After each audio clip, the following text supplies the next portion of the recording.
There are a lot of firsts happening tonight. Thank you, Dr. Freihofer, and thank you to all of these truly remarkable physician leaders who are seated behind me, and thank you to all of you for being here. What an incredible honor to address you for the first time as your AMA president. With us tonight are so many people really from all periods of my life. I've got childhood friends from Delaware, classmates from college and medical school, my long-standing and primary research mentor somewhere over there, who opened the door for me to an academic career, colleagues from Vanderbilt, the Medical College of Wisconsin, and several shipmates that I was privileged to serve alongside in the Navy. All of you are so incredibly special to me. Thank you for being a part of this evening. I want to recognize two people in particular seated here over on the stage. Army Commanding General Mary Krieger, a courageous advocate for the inclusion of LGBTQ individuals in the military and beyond throughout her storied career as a family physician. Thank you, Mary, for always standing up when it matters. Also is Dr. John Raymond on stage, President and CEO of the Medical College of Wisconsin. He is a remarkable physician, a remarkable leader, and an even more remarkable man. Your kindness and compassion inspires me every day in all of my work. Thank you, John. And of course, my immediate family. In the front row is my father, David Ehrenfeld, a retired family dentist who practiced for 45 years, never turned away a patient who called with an after-hours emergency. My mom, Catherine Nicodemus, a psychologist with a still very busy solo private practice. You always showed us the importance of education. You prioritized mine over yours, resulting in our simultaneous graduation from high school and graduate school the same year. My brother Josh, who was always there for me in a pinch, even if it meant driving a car halfway across the country in the middle of the night. I'll tell you that story over cocktails. My two beautiful boys, Ethan and Asher, 4 years old and 4 months respectively, have brought indescribable joy into our life, and I love being challenged by them every day and watching them grow. And of course, my husband, Judd Tabak, a public service attorney who has dedicated his entire professional career to service.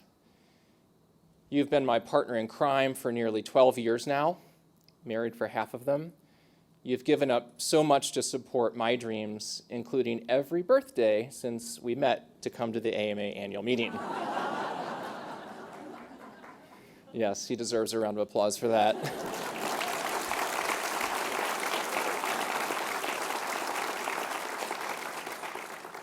Judd's been there for every celebration, every sorrow, always with the right words, the right embrace to support me and our family in any and every circumstances. You inspire me so much through your love each and every day, and I can't imagine being on this stage this moment without Judd, Ethan, and Asher.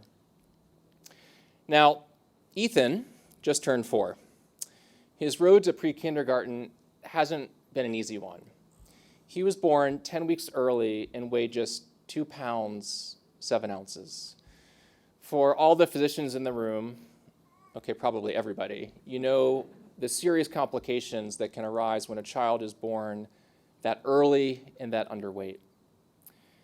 Ethan spent 49 days in the neonatal ICU in Illinois Masonic Hospital, just a few miles north of here. And while in the ICU, Ethan required a lot of care, a lot of medicine, and a lot of love to keep him alive. Judd and I will be eternally grateful for the physicians and nurses and the medical innovations that saved his life.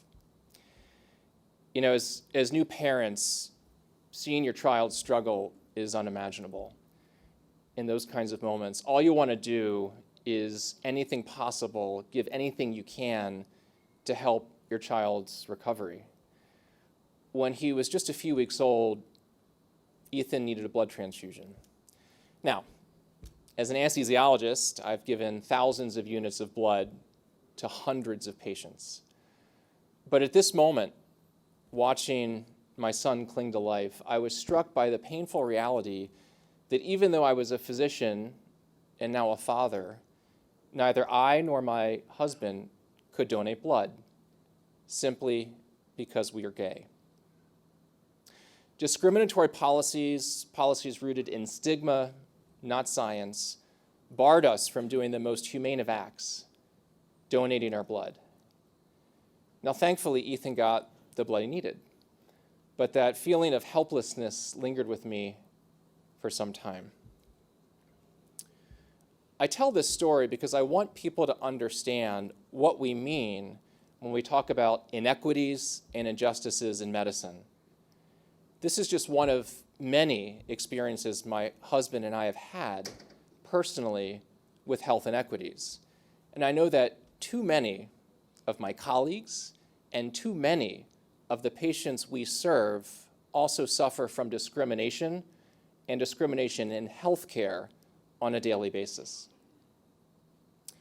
It's the reason why Black women in the US are at least 3 times as likely as white women to die during pregnancy. Why Black men are 50% more likely to die following elective surgery. It's why LGBTQ teens and young adults suffer higher rates of mental health challenges, both diagnosed and far too often undiagnosed. In Milwaukee, where I work and live, the infant mortality rate for white families is 3 per 1,000 births. For Black families, it's 18 per 1,000 births.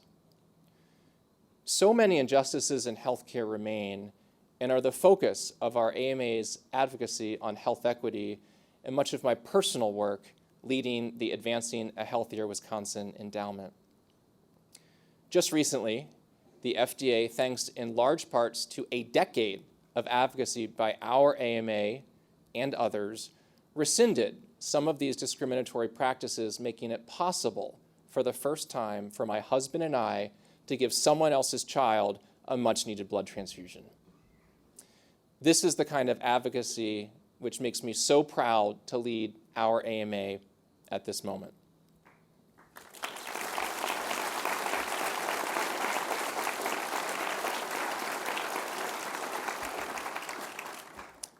The AMA has made tremendous strides in recent years to recognize past wrongs, to take a stand against discriminatory practices in medicine, to stand on the side of justice and equity, and to partner with allies who are committed to advancing the rights of all patients to receive equitable care. Today, there is an unconscionable effort to interfere in medicine, an assault on patient and physician autonomy, legislative overreach, attacks on maternal health, and on LGBTQ patients.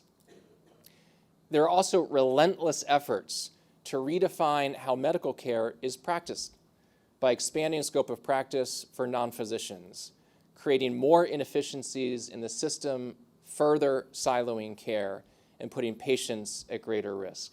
And I will tell you, these misguided efforts negatively impact patients in historically marginalized communities. The aspiration shouldn't be to provide lesser quality care to more people. It should be to provide high quality care to all people.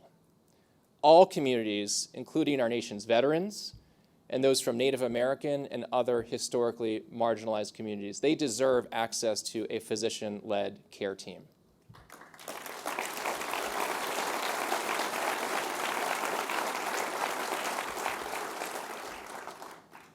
As far as we have come, we have even further to go.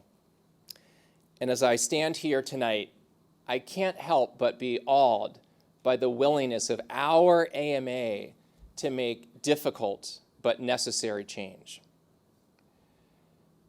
I have a very vivid memory of walking for the first time into the AMA House of Delegates in 2001, right here in Chicago, when I was a first-year medical student. I was struck by 2 feelings. that were competing. I was in awe of what was happening, watching leaders from all across America debate the policies that someday would allow me to have guidelines to practice. At the same time, I felt like an outsider. As a gay man, I didn't know if there would ever be a place for me in American medicine. And that was really, really hard. We've made a lot of progress since those days, but unfortunately, that progress hasn't come fast enough. You've got to remember, back in 2001, there was no hate crimes legislation at the federal level. Marriage equality was not a thing yet. And unfortunately, we still can have a lot of discriminatory practices that were happening across America every day. In 1998, when I was in college, a young college student named Matthew Shepard was brutally murdered in Wyoming because he was gay. Matthew and I were the same age, and I had only recently told my closest friends in college that I was gay. And for me, as for many of us in this community, Matthew's murder was as shocking as it was predictable. It was a salient reminder of the very real threats that people like me face every day when we live as our authentic selves. Here at our AMA, there was not yet an LGBTQ advisory committee or section. There were no policy discussions focused on the health needs of my community. There were very few openly gay physicians to look up to. Our AMA had only amended its policies 8 years earlier to specifically prevent discrimination on the basis of sexual orientation, and had only come out against the practice of conversion therapy the year I joined the organization. And so, as a medical student, standing in that room, watching the deliberative process of the House of Delegates unfold, I had pretty well-founded fears about my place in society, never mind the profession of medicine. A few years later, I became active in my state medical society during residency in Boston. And I helped write and pass a resolution to form an LGBTQ committee to elevate the concerns of our community, not only as patients, but as physicians and healthcare professionals. It was an effort that clearly did not sit well with everyone. I was pulled aside by a colleague and told that while creating an LGBTQ committee was all fine and good, continuing on this path would bring a swift end to my career in organized medicine.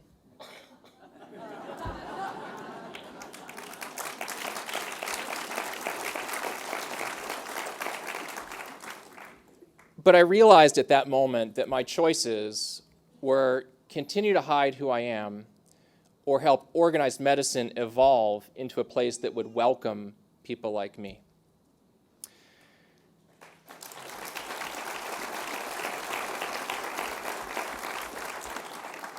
Standing on this stage tonight with my husband, with our children, accepting the honor of the AMA presidency is proof that our organization can evolve.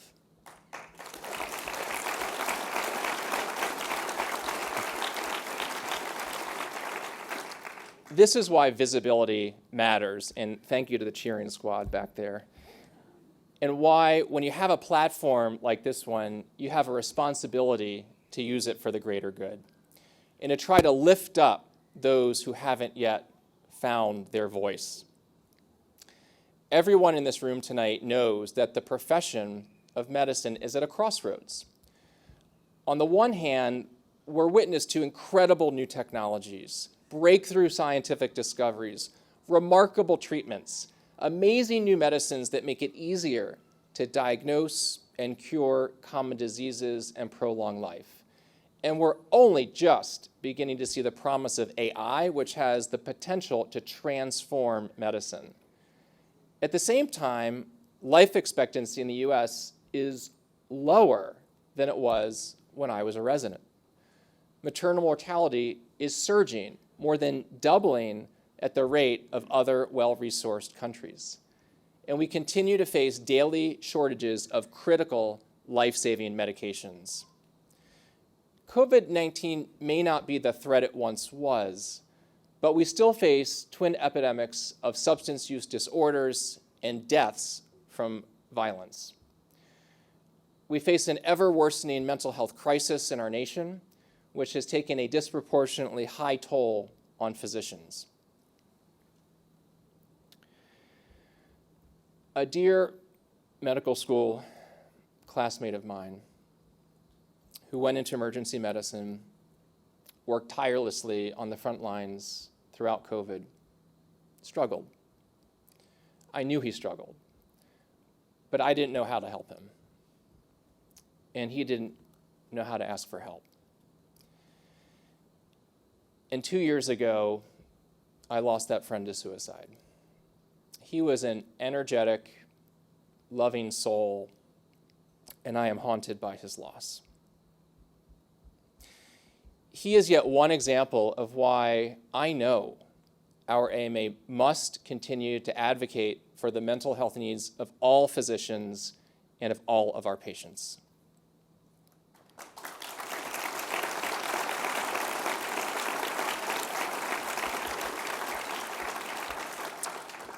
Our profession and our society can do better. We must do better.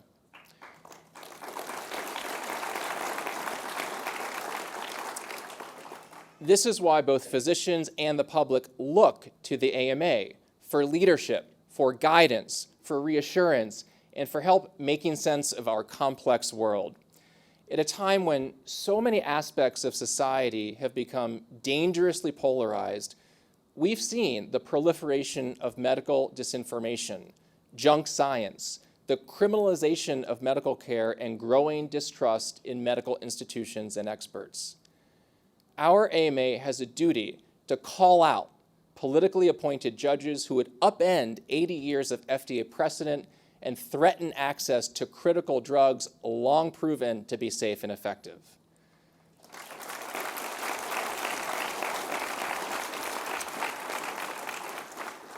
We have a duty to push back against legislative interference in the practice of medicine that is leading to the criminalization of care.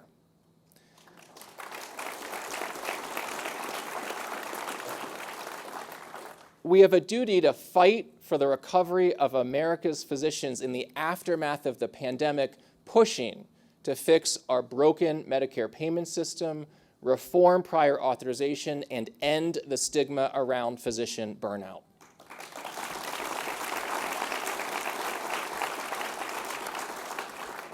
We have a duty to make sure that the human connection that is so essential in medicine remains at the center of our increasingly digitized world. When I'm sick, I want to know that there's someone helping me who actually cares about me, someone who understands my struggle, my pain, and brings with them the human emotions that are at the center of the patient-physician relationship.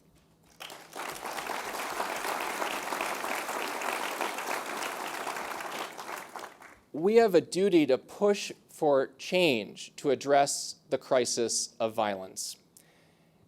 Every physician who has cared for an innocent victim of violence, whether from a school shooting, the Boston Marathon bombing, the siege on the Tree of Life Synagogue, the Pulse nightclub massacre, or any of the other countless, completely senseless acts of violence that our country has endured, can tell you of the heartbreak and the moral injury they suffered while trying to save as many lives as possible.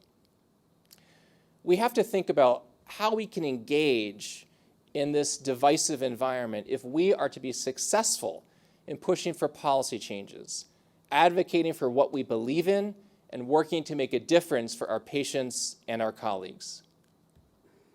As your president, I pledge to do all that I can to ensure that your voices and your priorities are heard.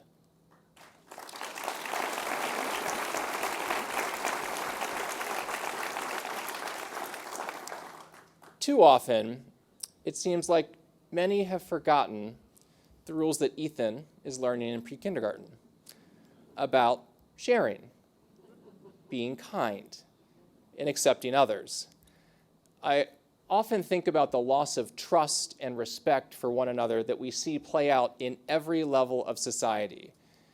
I hear from parents in my son's class about how they come from different backgrounds, different jobs, different parts of town. There's a real richness in the diversity in his class and in watching how these children interact, how the kids engage with one another without bias, oblivious to stereotypes or to the fractures that have so often been ingrained in their parents. So how do we break this cycle? What can we do as physicians to rise above division and bridge divides? We use our voice. We speak up. You got it, buddy. That's right. We advocate, we call attention to injustice, we don't back down from the good fight. That's why I'm so proud of the courage that our AMA has shown by standing up for science, standing up for ethics at a time of increasing aggression and hostility. I'm proud to be at the helm of our organization as we continue to champion health equity and racial justice despite vocal and powerful opposition. You know, it's easy to be discouraged by the enormity of the task at hand. But as I begin my term as president, I choose to embrace optimism. I choose optimism because I've seen how physicians have stepped up to counter disinformation, to shine a light on the unacceptable toll of mental illness and violence, to address health disparities, and to get all patients access to the care that they deserve.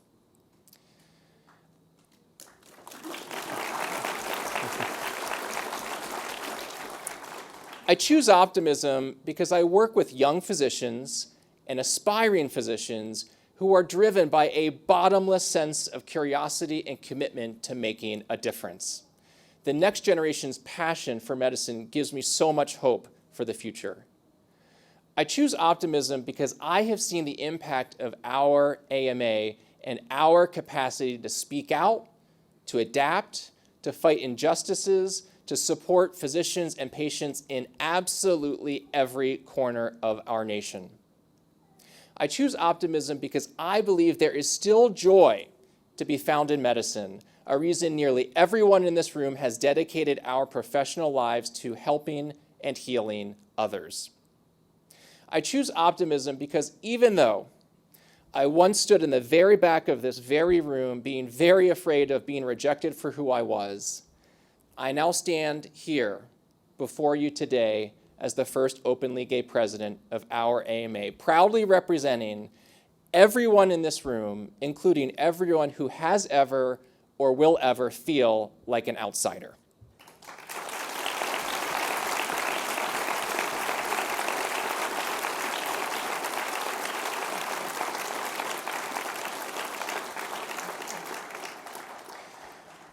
While our AMA may not have the power to change every part of society that rejects people who are seen as different, we do have the ability and the obligation to ensure that healthcare is always a safe space. We can work to make sure that our patients are seen, are heard, and are accepted as they are. For too long, medicine has been an unsafe place and an unwelcoming environment for far too many people.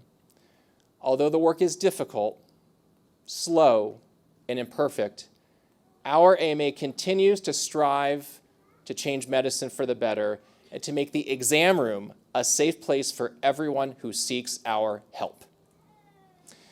This is our charge as, This is our charge as physicians, and this is the charge of our AMA.